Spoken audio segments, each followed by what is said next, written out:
Bienvenue et installez-vous confortablement. Vous êtes sur la chaîne Histoire du soir avec Emmanuel, l'endroit où chaque soir nous voyageons ensemble à travers le temps et les secrets du passé pour vous aider à trouver le sommeil tout en nourrissant votre esprit. Si vous ne l'avez pas encore fait, je vous invite à vous abonner et à laisser un petit « j'aime » dès maintenant, car je suis presque sûr qu'à la fin de cette histoire, vos paupières seront lourdes et vos pensées flottantes, prêtes à glisser dans le monde des rêves. Ce soir, notre voyage nous mènera dans un univers où l'histoire se mêle à la légende, où les faits vérifiables côtoient des récits mystérieux transmis à voix basse. Un monde qui, depuis des siècles, attire, intrigue et parfois inquiète. L'histoire des francs-maçons, un nom qui évoque à la fois des symboles énigmatiques, des rituels secrets et des hommes réunis dans l'ombre pour parler d'idées et de projets. Pour certains, c'est un cercle d'initiés, gardiens de savoirs anciens. Pour d'autres, c'est un réseau d'influence ou même une société occulte. Mais derrière les fantasmes et les rumeurs, il existe une réalité historique, précise et documentée, qui, elle, mérite d'être racontée. Ce soir, nous allons parcourir ensemble cette longue histoire, depuis les premiers bâtisseurs du Moyen-Âge jusqu'aux loges modernes, ouvertes à presque tous. Nous parlerons de leurs origines, de leurs traditions, de leurs symboles, des accusations qui ont pesé sur eux et du rôle qu'ils ont parfois joué dans les grands bouleversements du monde. Une histoire où se croisent cathédrales gothiques, philosophes des Lumières, rois, révolutionnaires, mais aussi mythes et mystifications, théories du complot et récits romanesques. Alors laissez votre esprit s'ouvrir et vos pensées vagabonder. La grande porte de pierre s'ouvre lentement devant nous et nous entrons ensemble dans l'univers des francs-maçons. L'histoire commence. L'histoire de la franc-maçonnerie ne commence pas dans des salons éclairés aux chandeliers, ni dans des loges ornées de symboles mystérieux. Elle plonge ses racines bien plus loin, au cœur du Moyen-Âge, dans un monde où la pierre et la sueur façonnaient les rêves des hommes. Nous sommes en Europe, plusieurs siècles en arrière, un temps où les cathédrales se dressaient lentement vers le ciel, où les châteaux fortifiés veillaient sur les vallées, où les monastères isolés étaient des phares de savoir dans un océan d'incertitude. Derrière ces merveilles architecturales, il y avait un groupe d'hommes singuliers, détenteurs d'un savoir rare et précieux, les maîtres bâtisseurs et tailleurs de pierre. Ces artisans n'étaient pas de simples ouvriers. Ils étaient à la fois ingénieurs, architectes, mathématiciens et artistes. Leur mission ne se limitait pas à empiler des blocs de pierre. Ils érigeaient des structures capables de défier le temps, d'inspirer l'élévation de l'âme et d'incarner la grandeur humaine. Pour accomplir cela, ils devaient connaître les secrets des proportions parfaites, les lois de la statique, les recettes précises des mortiers et les techniques d'assemblage qui permettraient à leurs œuvres de traverser les siècles. Ces connaissances, ils les gardaient jalousement. Elles se transmettaient seulement de maître à apprenti, à travers de longues années de formation. Les jeunes garçons qui entraient dans une guilde commençaient souvent à l'adolescence. Ils passaient des journées entières à apprendre les gestes, à comprendre le langage de la pierre, à tracer des figures géométriques sur le sable ou sur des tablettes de bois, jusqu'à maîtriser à la perfection l'art de tailler un bloc pour qu'il s'emboîte à la précision d'un cheveu. Les guildes de bâtisseurs formaient des communautés fermées, organisées autour de règles strictes. Il y avait une hiérarchie précise, l'apprenti qui observait et apprenait, le compagnon qui mettait son savoir en pratique sur les chantiers et le maître qui dirigeait les travaux et détenait les secrets les plus précieux du métier. Ces hommes voyageaient de ville en ville, de royaume en royaume, pour participer aux grands projets de construction. Et partout où ils allaient, ils portaient avec eux un langage secret, fait de signes et de symboles, qui leur permettait de se reconnaître et de communiquer discrètement entre eux, même au milieu d'étrangers. Certains de ces symboles sont devenus célèbres, bien au-delà de leur époque. Le compas, par exemple, instrument d'une précision absolue, il permettait de tracer des cercles parfaits et incarnait, pour les bâtisseurs, l'harmonie et la perfection divine. Pour l'homme médiéval, le cercle représentait la création achevée, l'ordre universel voulu par Dieu. Chaque fois qu'un maître traçait un cercle sur la pierre ou le parchemin, il y voyait un geste sacré, celui d'inscrire un fragment du plan divin dans le monde matériel. L'équerre, elle, représentait la droiture. Sa forme imposait des angles parfaits, symbolisant l'honnêteté, la justice et l'intégrité du caractère. Un mur qui s'écartait de la verticale pouvait s'écrouler. De même, pensait-il, une vie qui s'écarte de la droiture morale finira par se briser. Et puis il y avait la truelle, outil modeste mais essentiel. Elle servait à étaler et lisser le mortier qui unissait les pierres entre elles. Pour les bâtisseurs, c'était l'image même de la fraternité et de l'unité. Comme le mortier lie les blocs pour en faire un mur solide, la solidarité lie les hommes pour former une communauté indestructible. Ainsi, peu à peu, au fil des générations, le métier des bâtisseurs s'est enrichi d'une dimension symbolique et philosophique. Ce n'était plus seulement l'art d'élever des murs, c'était aussi l'art d'élever les esprits. Les outils devenaient des leçons de vie. Les chantiers étaient des écoles de patience, de rigueur et de coopération. À la fin du Moyen-Âge, un changement majeur se produisit. Les grandes cathédrales étaient construites. Les secrets de l'architecture gothique n'étaient plus aussi jalousement gardés, et le besoin de telles guildes commença à diminuer. Peu à peu, elles ouvrirent leurs portes à des hommes qui n'étaient pas bâtisseurs de métier, mais qui partageaient leur goût pour la réflexion, la morale et la quête spirituelle. Ce fut le début d'une transformation profonde, un chemin qui mènera les anciennes guildes de pierre vers un tout autre horizon, celui d'une fraternité intellectuelle et philosophique qui, bientôt, ne bâtirait plus seulement des édifices, mais aussi des idéaux. Le temps passait, et avec lui, le visage de l'Europe changeait.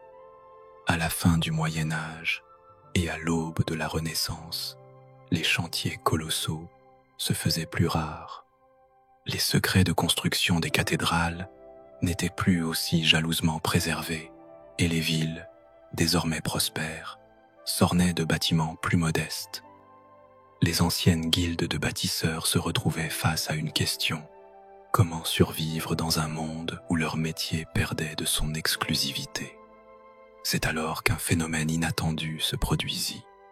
Peu à peu, les loges, autrefois réservées uniquement aux artisans de la pierre, commencèrent à accueillir de nouveaux membres qui ne maniaient ni compas ni truelle.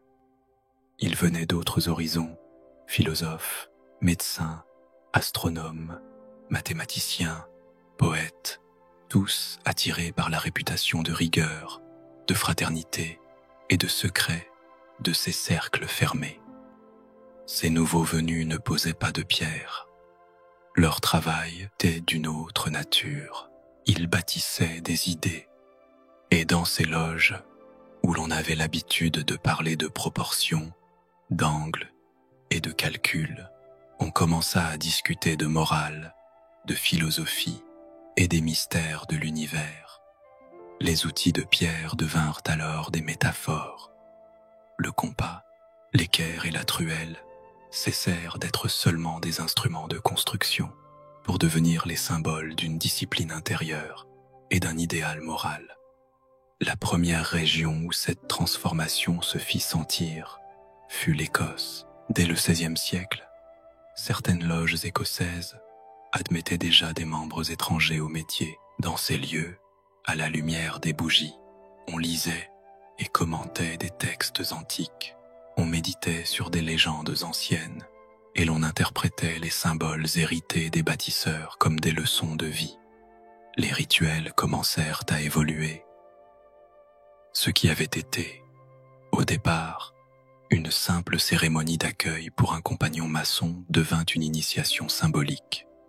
On ne testait plus seulement la maîtrise d'un art, mais la disposition d'un esprit à la réflexion, à la quête de vérité et à la fraternité sincère.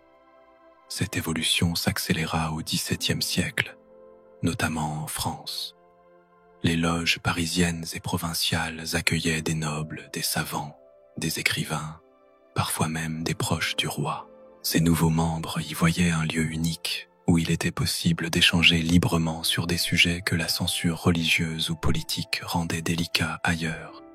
On y débattait des nouvelles découvertes scientifiques, on y discutait d'éthique, on y revisitait l'histoire sous l'angle de la raison et on y explorait des voies spirituelles, inspirées aussi bien de la tradition chrétienne que de philosophies plus anciennes. Mais le grand tournant, celui qui allait sceller la transformation des anciennes guildes en fraternité intellectuelle universelle, eut lieu à Londres en 1717. Ce 24 juin, jour de la Saint-Jean, 4 loges londoniennes se réunirent dans une taverne au nom pittoresque, le Gobelet et la Grappe. Ce soir-là, elles décidèrent de s'unir pour former une structure commune, la Grande Loge de Londres et de Westminster. Pour la première fois, il y avait une organisation centrale, un code commun, des rituels harmonisés et une hiérarchie officielle. Ce nouveau modèle allait rapidement devenir une référence et être imité dans toute l'Europe. Les règles de fonctionnement furent fixées, les 3 degrés d'initiation, apprenti, compagnon, maître, furent définis avec précision et les cérémonies se chargèrent d'enseignements moraux et philosophiques. La franc-maçonnerie moderne venait de naître. Dès lors, les loges ne furent plus des ateliers où l'on taillait la pierre, mais des lieux où l'on polissait les esprits.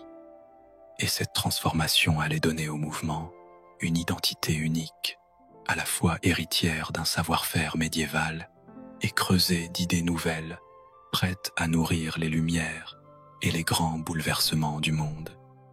Si la franc-maçonnerie fascine depuis des siècles, c'est en grande partie à cause de ses rites. Ces cérémonies, empreintes de symbolisme et d'éléments codifiés, sont le cœur de la vie d'une loge. Elles ne sont pas de simples formalités administratives. Elles sont conçues pour marquer profondément celui qui les traverse, pour inscrire en lui des images et des réflexions qui le suivront toute sa vie. Dans la tradition maçonnique, il existe 3 degrés principaux, 3 étapes que l'on franchit l'une après l'autre, jamais toutes à la fois. L'apprenti, le compagnon, puis le maître. Chaque degré est une porte, et chacune ne s'ouvre qu'après avoir prouvé sa préparation et sa compréhension de la précédente.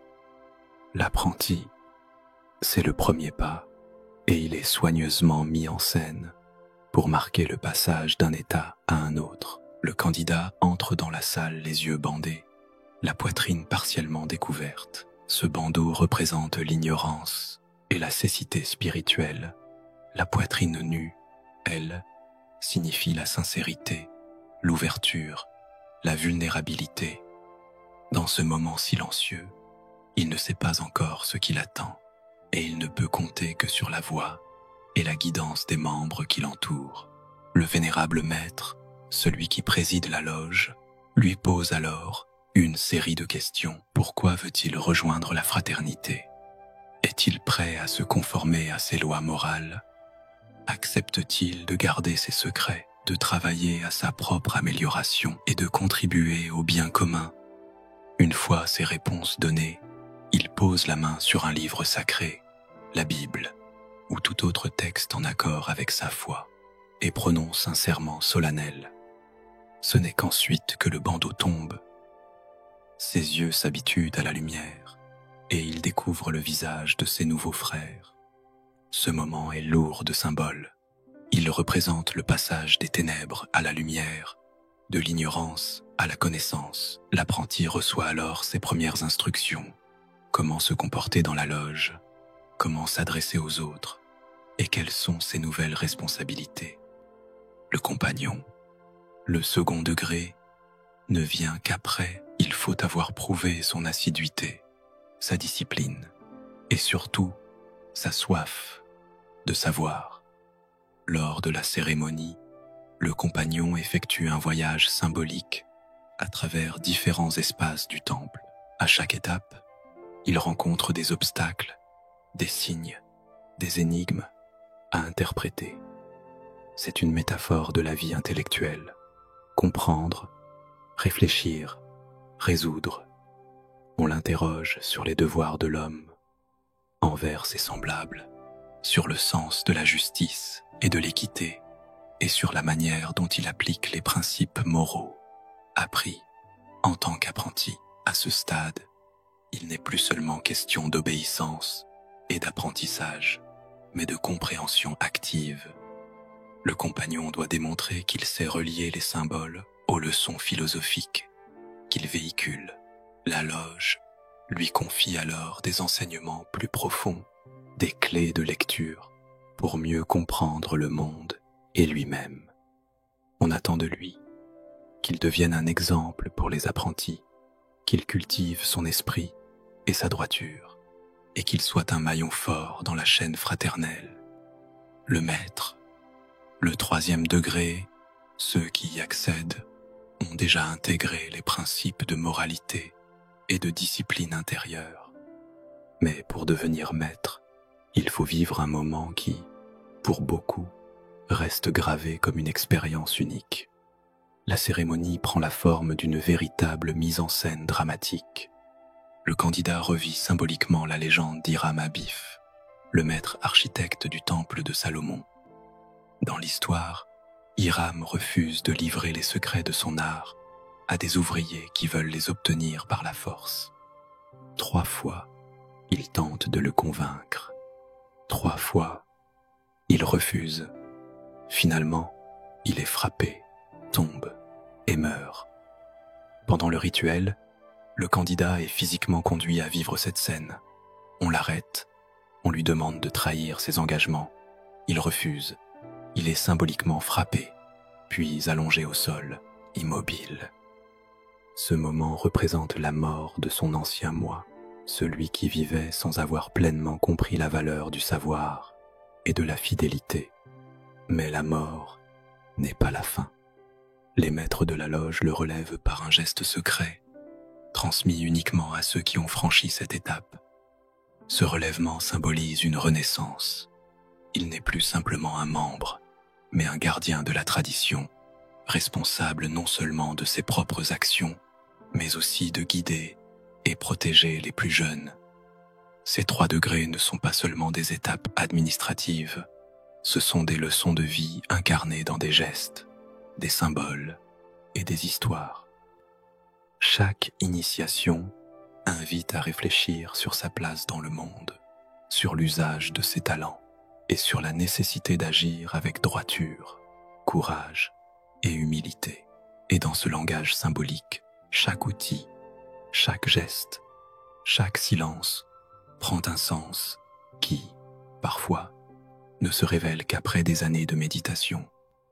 La franc-maçonnerie n'est pas seulement une organisation, ni même un ensemble de rites. C'est aussi un langage, fait de signes et d'images, transmis de génération en génération. Ces symboles, souvent simples en apparence, portent un sens profond qui se dévoile peu à peu à ceux qui les méditent. Ils rappellent à chaque membre ses engagements, ses devoirs et ses idéaux. Parmi eux, certains sont devenus mondialement connus, parfois déformés ou entourés de rumeurs, mais tous ont une histoire et une signification qui dépassent les fantasmes.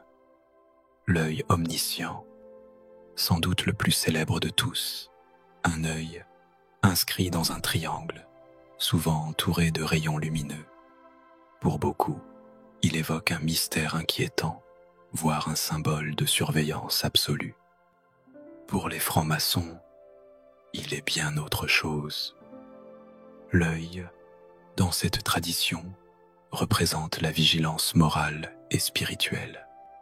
C'est l'œil de la providence, l'idée qu'une force supérieure, que chacun peut nommer selon ses convictions, observe les actions humaines, non pour punir, mais pour rappeler à l'homme sa responsabilité.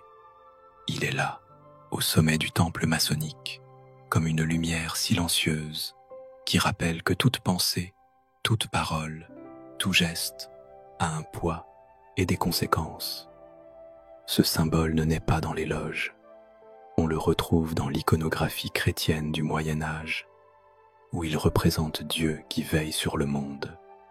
Encore plus loin dans le temps, dans l'Égypte ancienne, un autre œil célèbre, l'œil d'Horus, incarnait la protection et la sagesse divine.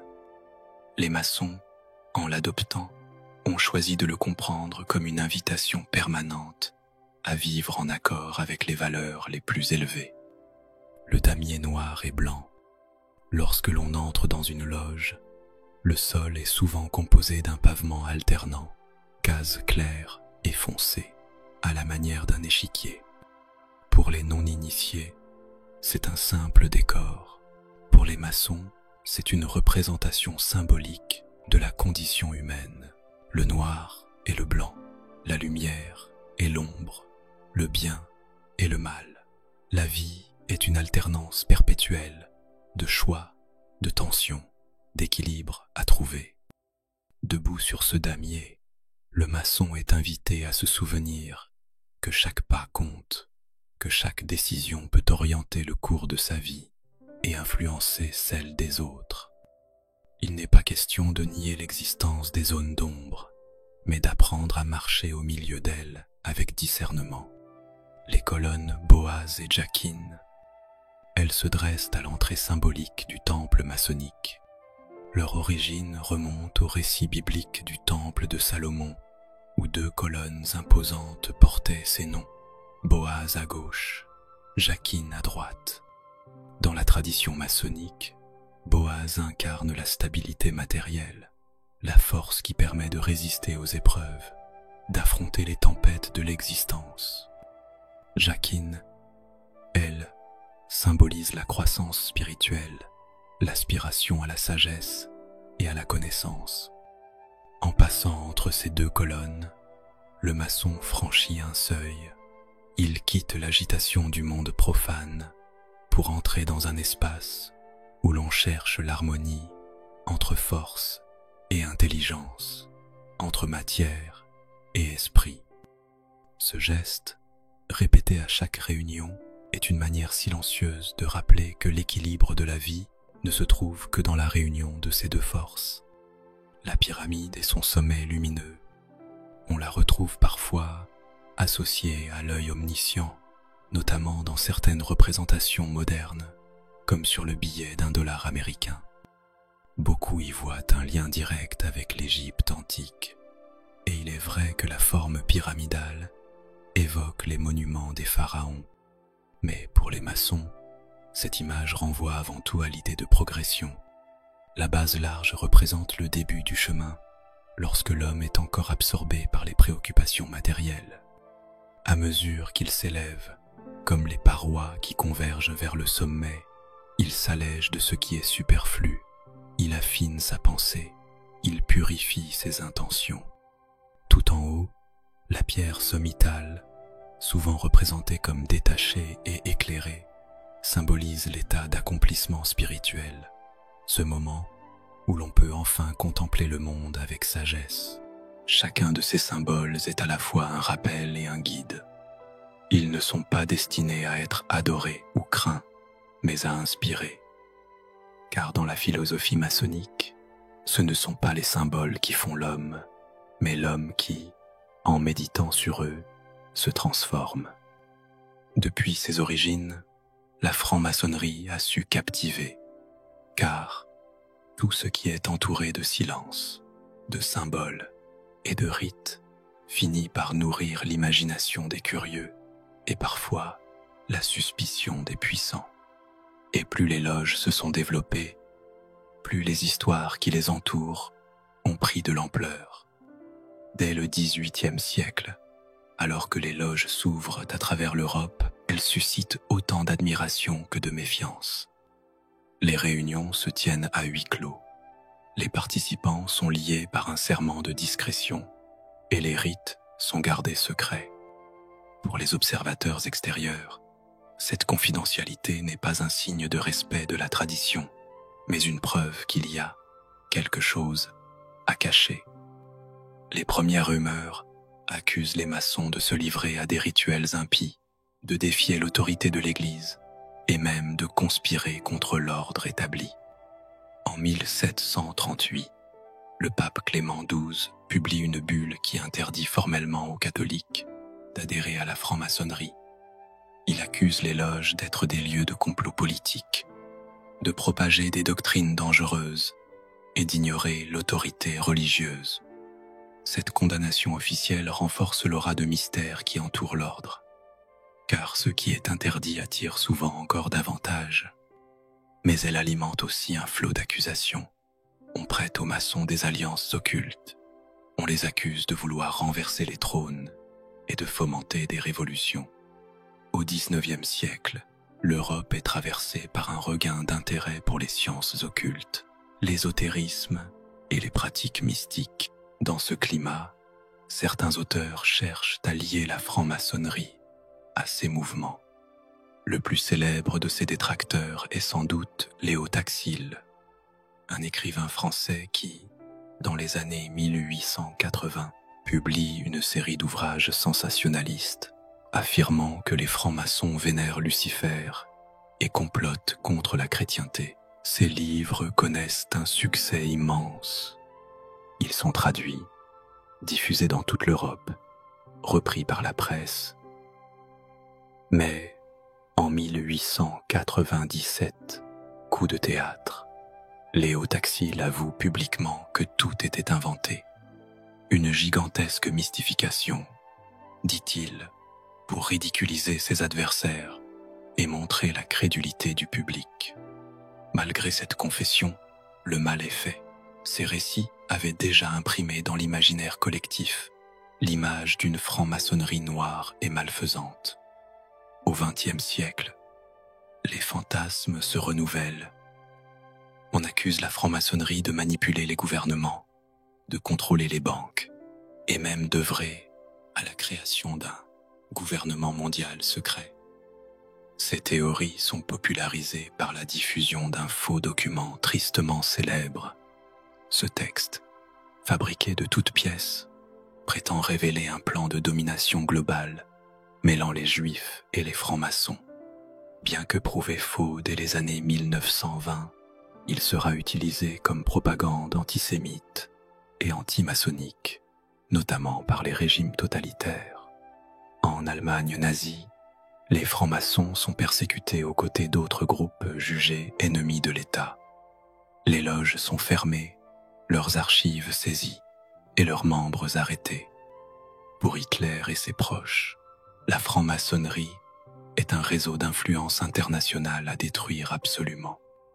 Ce qui frappe, lorsqu'on regarde ces accusations sur plusieurs siècles, c'est leur constance, mais aussi leur absence de fondement réel. La franc-maçonnerie, dans sa structure même, n'a jamais été un organe centralisé, capable de diriger le monde.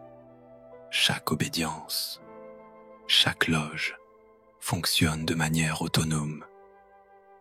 Et si certains francs-maçons ont bien été impliqués dans des mouvements politiques ou sociaux majeurs, cela relevait toujours de leur choix personnel et non d'un plan universel imposé par l'ordre. Alors, pourquoi tant de rumeurs? Parce que l'esprit humain aime donner du sens aux coïncidences, relier entre eux des faits dispersés, imaginer qu'une seule main tire les ficelles. Et la franc-maçonnerie, avec ses symboles, ses rites et sa discrétion, est un candidat idéal pour jouer ce rôle dans l'imaginaire collectif. Les mythes, pourtant, ne font pas que nuire à la franc-maçonnerie. Ils participent aussi à son attrait, car ce qui est voilé, ce qui est entouré de mystère, continue d'attiser la curiosité.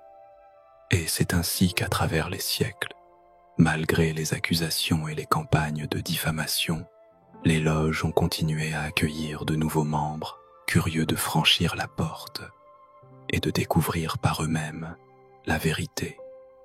L'histoire de la franc-maçonnerie ne se limite pas au temple, aux rites et aux symboles. Dès le XVIIIe siècle, ses membres commencent à apparaître sur le devant de la scène politique, non pas en tant qu'organisation cherchant à gouverner, mais par l'action d'individus influents qui, inspirés par les idéaux de fraternité, d'égalité et de liberté, s'engagent dans les grands bouleversements de leur époque. Il faut comprendre que les loges étaient souvent des lieux rares, où les barrières sociales s'effaçaient. Dans un même cercle pouvait se retrouver un noble, un artisan, un intellectuel, un commerçant, tous sur un pied d'égalité, du moins à l'intérieur de la loge.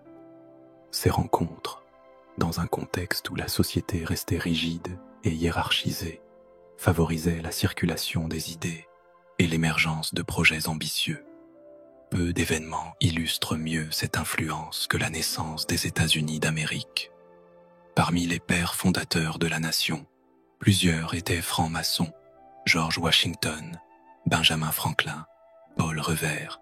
Leurs convictions, façonnées en partie par la fréquentation des loges, épousaient parfaitement l'esprit du temps: indépendance, droits individuels, souveraineté populaire. Un épisode marquant reste la cérémonie de pose de la première pierre du Capitole, en 1793. George Washington, vêtu de son tablier maçonnique, accomplit ce geste selon un rituel traditionnel. Ce moment, immortalisé dans la mémoire collective, symbolisait la construction d'un nouvel édifice politique, fondé sur des principes proches de ceux de la franc-maçonnerie: équilibre des pouvoirs, primauté de la loi et tolérance religieuse. En France, à la fin du XVIIIe siècle, les loges sont en pleine effervescence intellectuelle. Elles accueillent des membres issus de toutes les strates de la société: avocats, écrivains, militaires, nobles éclairés. C'est dans ces cercles que se discutent les idées des Lumières, que l'on lit Rousseau, Montesquieu, Voltaire. Lorsque la Révolution éclate en 1789, certains de ses acteurs majeurs sont francs-maçons: Mirabeau, Danton, Lafayette et bien d'autres. Attention cependant, les loges n'ont pas organisé la Révolution, mais elles ont servi de terrain fertile à la diffusion des concepts qui allaient nourrir le mouvement: liberté, égalité, fraternité, une devise qui, ironie du sort, deviendra celle de la République française. Au début du XIXe siècle, c'est en Amérique du Sud que la franc-maçonnerie joue un rôle notable. Simón Bolívar, surnommé le Libertador, est initié à Londres en 1803. Il y découvre un réseau international d'hommes engagés dans la lutte contre l'oppression coloniale. En rejoignant les loges, il accède à un espace où l'on partage des contacts, des ressources, des stratégies. De retour en Amérique, Bolívar met à profit ses liens pour organiser la libération du Venezuela, de la Colombie, de l'Équateur, du Pérou et de la Bolivie. Les loges de la région deviennent des points de rencontre pour les patriotes, des lieux où l'on prépare les révolutions dans la discrétion. En Europe, un autre épisode marquant est celui de l'unification italienne au XIXe siècle. Giuseppe Garibaldi, figure emblématique de cette lutte, est franc-maçon et fier de l'être. En 1864, il est élu grand maître du Grand Orient d'Italie. Il utilise son influence pour rassembler des groupes révolutionnaires disparates autour d'une cause commune: l'indépendance et l'unité de la péninsule. Garibaldi et ses partisans ne se contentent pas de partager des idéaux, ils adoptent aussi des symboles et des rituels maçonniques pour renforcer la cohésion et l'esprit de fraternité parmi leurs troupes. En Grande-Bretagne, l'influence politique de la franc-maçonnerie s'exprime de manière plus subtile. Si certains hommes d'État, comme Winston Churchill, ont été initiés, c'est surtout dans le domaine social que les loges britanniques marquent leur époque. Création d'écoles, d'orphelinats, de réseaux d'entraide. L'objectif affiché est clair, améliorer la société par l'action concrète, en dehors des clivages partisans. Ainsi, l'histoire politique de la franc-maçonnerie est faite de contributions individuelles plus que d'actions centralisées. Les loges, en tant qu'organisation, ne dirigent pas les révolutions, mais elles créent un environnement où les idées circulent librement, où les alliances se nouent et où la vision d'un monde plus juste peut prendre forme avant de s'incarner, parfois, dans l'action politique.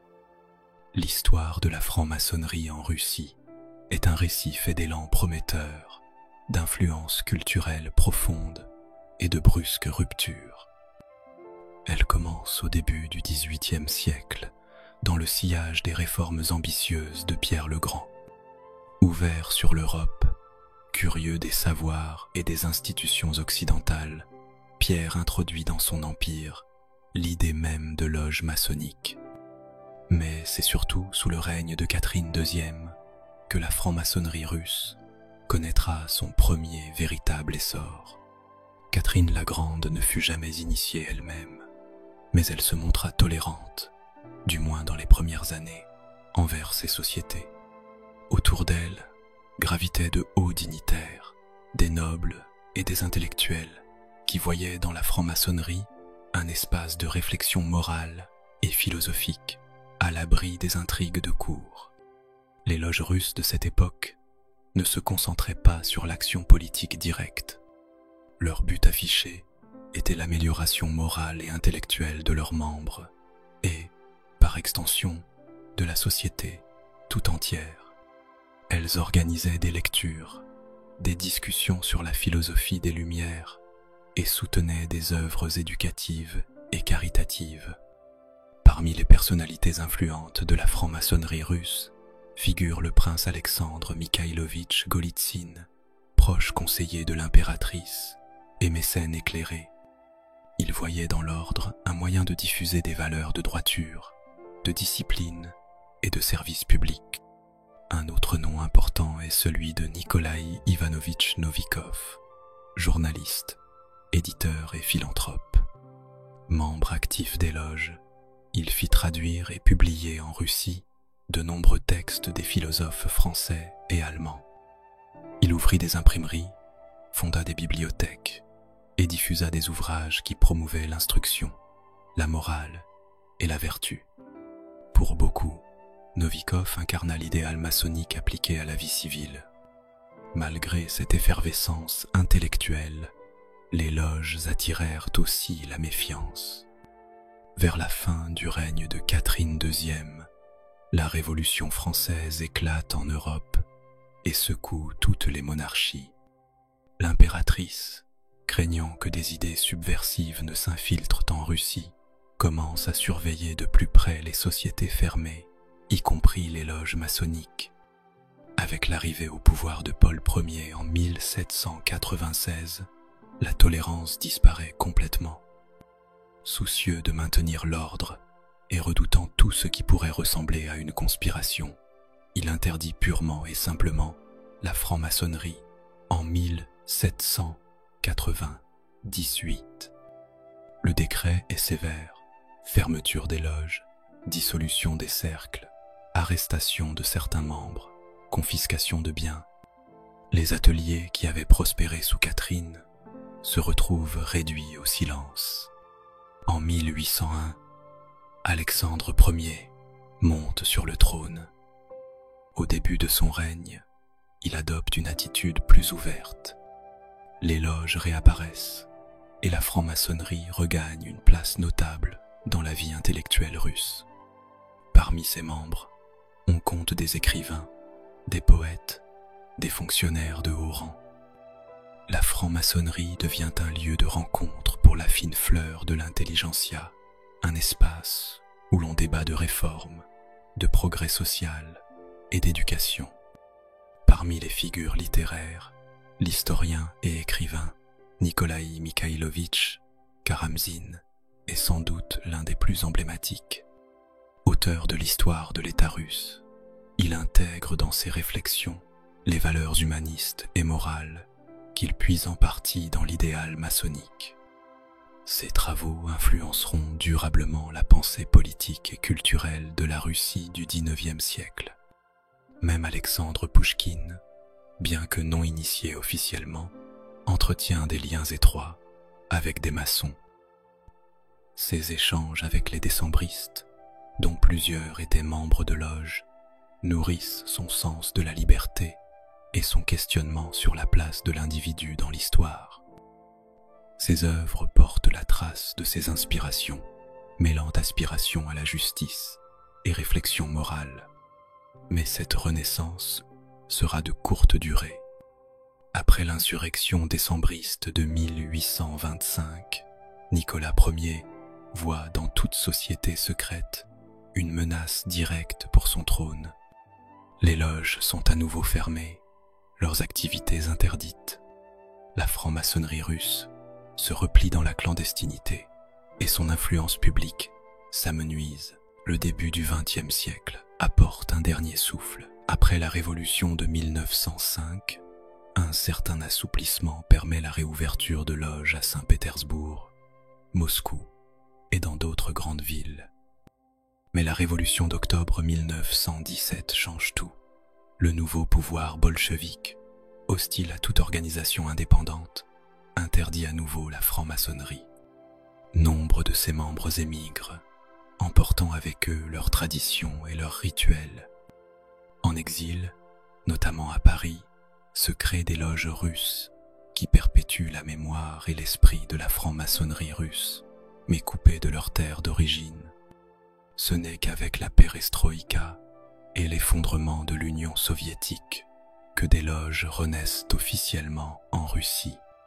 Aujourd'hui, elles existent de manière ouverte, mais leur influence reste modeste par rapport à l'époque de Catherine II ou d'Alexandre Ier. Elles portent davantage sur la réflexion morale, la charité et l'étude symbolique que sur un rôle public ou politique. Aujourd'hui, la franc-maçonnerie n'appartient pas au passé, elle reste une réalité vivante, présente dans la plupart des pays du monde, avec des millions de membres actifs. Mais son visage a changé. Les loges modernes ne sont plus les cercles fermés du XVIIIe siècle, ni les foyers intellectuels, clandestins du XIX. Elles se veulent désormais ouvertes, transparentes dans leur but, et engagées dans des actions visibles au service de la société. Les estimations récentes comptent environ 6 millions de francs-maçons à travers le monde. Les États-Unis regroupent la plus grande communauté. Plus de 2 millions de membres y participent à des loges locales, souvent intégrées à la vie des petites villes. En Grande-Bretagne, on compte près de 200 000 membres et les loges britanniques publient même, sur leur site officiel, la liste de leurs membres et les dates de leurs réunions. En France, la franc-maçonnerie est très active, avec environ 150 000 membres répartis dans différentes obédiences, parfois mixtes, parfois non mixtes. En Allemagne, on en compte près de 100 000. Dans les pays d'Europe de l'Est, après des décennies de suppression sous les régimes communistes, des loges ont réapparu, souvent avec un fort intérêt des générations nées après la chute du mur de Berlin. Si les loges conservent leurs rites, leurs symboles et leur philosophie, leur activité visible est aujourd'hui largement tournée vers la philanthropie et l'action caritative. Aux États-Unis, les maçons financent des hôpitaux pour enfants, offrent des bourses d'études, soutiennent des programmes de réinsertion professionnelle. En Grande-Bretagne, ils participent à des campagnes nationales pour la recherche médicale et la préservation du patrimoine. En France, ils sont impliqués dans des projets de soutien scolaire, d'alphabétisation et de promotion de la laïcité. Dans certains pays, ces œuvres caritatives sont considérées comme une partie intégrante de l'identité maçonnique contemporaine. Bâtir des hommes meilleurs pour construire un monde meilleur reste l'un des slogans les plus cités. Conscientes que leur image a longtemps été entachée par les théories du complot, les obédiences modernes ont choisi de communiquer davantage. Elles organisent des journées portes ouvertes, des conférences publiques et publient des ouvrages expliquant leur histoire et leurs valeurs. Certaines loges proposent même des visites guidées de leur temple, permettant aux visiteurs de voir de près le fameux damier noir et blanc, les colonnes symboliques et les décors rituels. Cependant, cette ouverture reste mesurée. Les cérémonies d'initiation, les mots et gestes spécifiques à chaque degré demeurent réservés aux membres. Pour les maçons, il ne s'agit pas de cacher une vérité compromettante, mais de préserver la dimension intime et symbolique de leur rite. La franc-maçonnerie fait face à plusieurs défis majeurs. Le premier est la baisse de l'engagement associatif dans de nombreux pays. Les jeunes générations, moins enclines à s'investir dans des structures traditionnelles, hésitent parfois à franchir la porte d'une loge.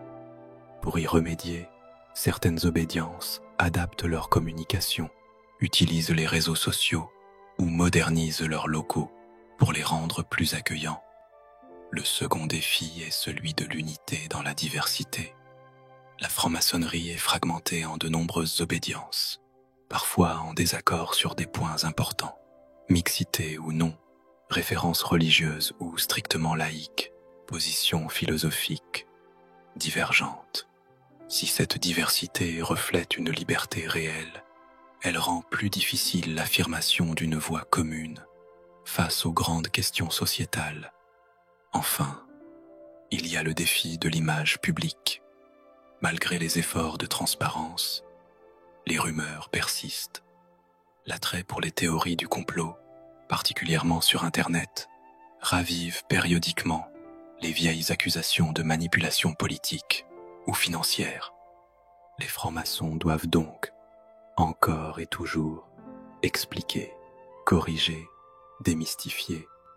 Malgré les évolutions, une constante traverse toutes les époques, l'accent mis sur le développement personnel et la fraternité.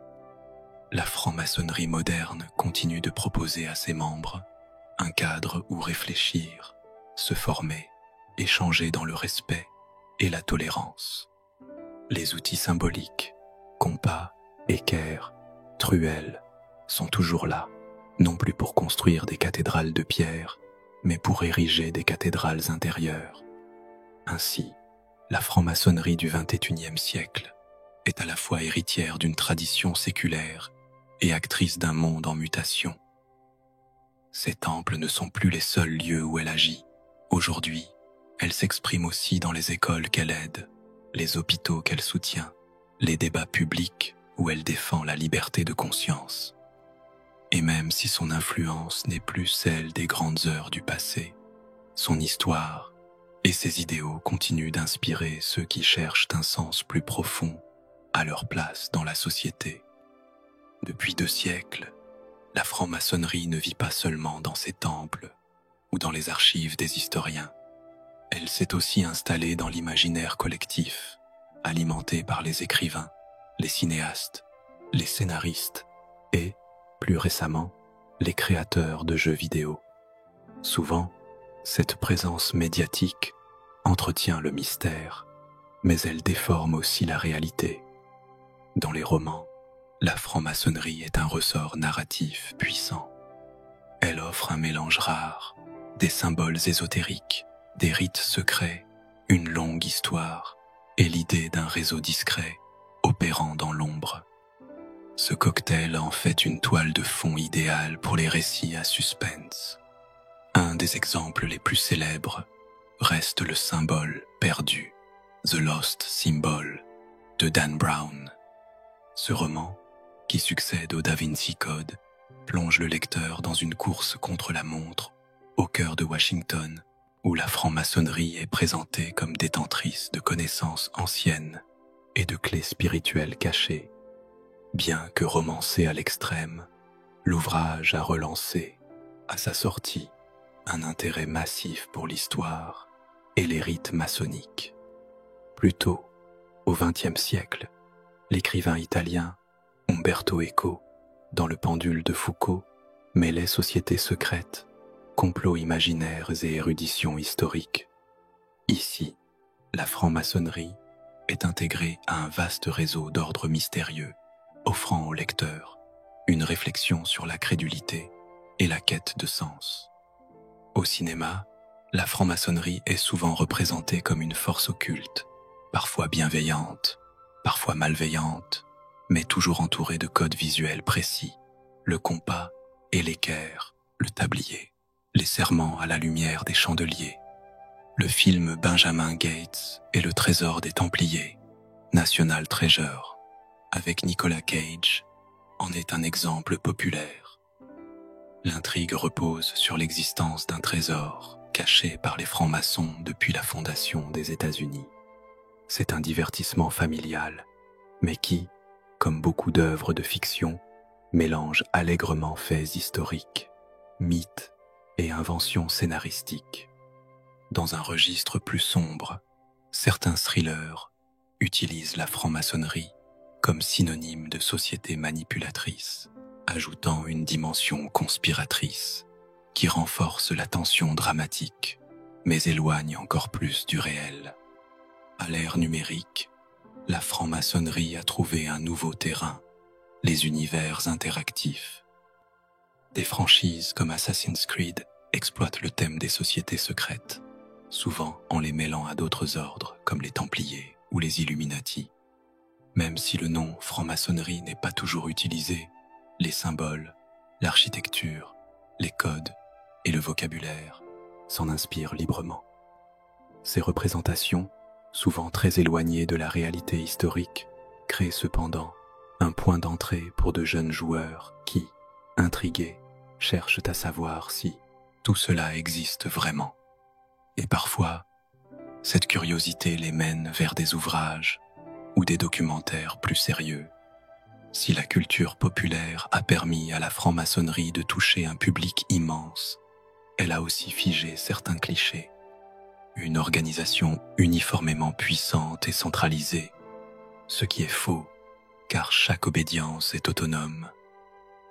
Des rites mystérieux supposés cacher des secrets politiques mondiaux, alors qu'ils ont surtout une portée symbolique et philosophique. Un lien constant avec l'occultisme, largement exagéré par rapport à la réalité. Derrière ces exagérations se cache pourtant un bénéfice indirect. En suscitant curiosité et débat, ces œuvres poussent certaines personnes à chercher la vérité, à distinguer l'histoire documentée du mythe. Ainsi, qu'on la rencontre dans un roman à suspense, sur grand écran ou dans un jeu vidéo, la franc-maçonnerie dans la culture populaire est rarement fidèle à elle-même, mais elle continue de fasciner, preuve que ses symboles et son histoire parlent encore à l'imaginaire collectif. Et voilà, notre voyage dans le monde de la franc-maçonnerie touche à sa fin. Nous avons ouvert ensemble une porte lourde de siècles, marché dans des couloirs où résonnaient encore les pas des bâtisseurs médiévaux, observé la lumière vaciller sur les pierres d'antiques cathédrales. Nous avons vu comment un métier, né dans la poussière des chantiers, a peu à peu quitté l'odeur du mortier pour embrasser les idées, la philosophie, la quête de sens. Nous avons découvert les premiers cercles de tailleurs de pierre, jaloux de leurs secrets techniques, puis leur lente transformation en fraternités intellectuelles, où les symboles d'outils devenaient symboles de vertu.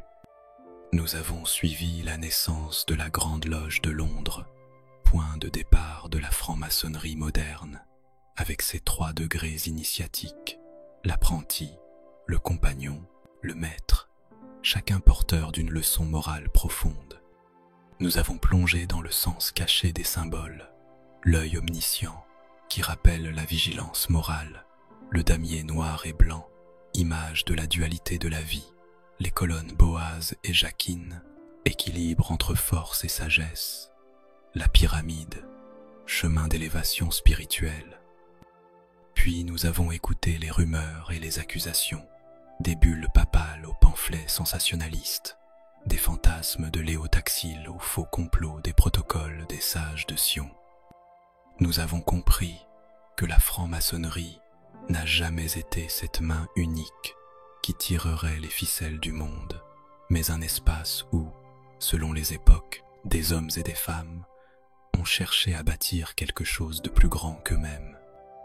Nous avons vu la politique croiser la route des loges, à Philadelphie, à Paris, dans les Andes et sur les terres italiennes, là où des francs-maçons comme Washington, Lafayette, Bolivar ou Garibaldi se sont engagés dans des causes qui dépassaient leur propre destin.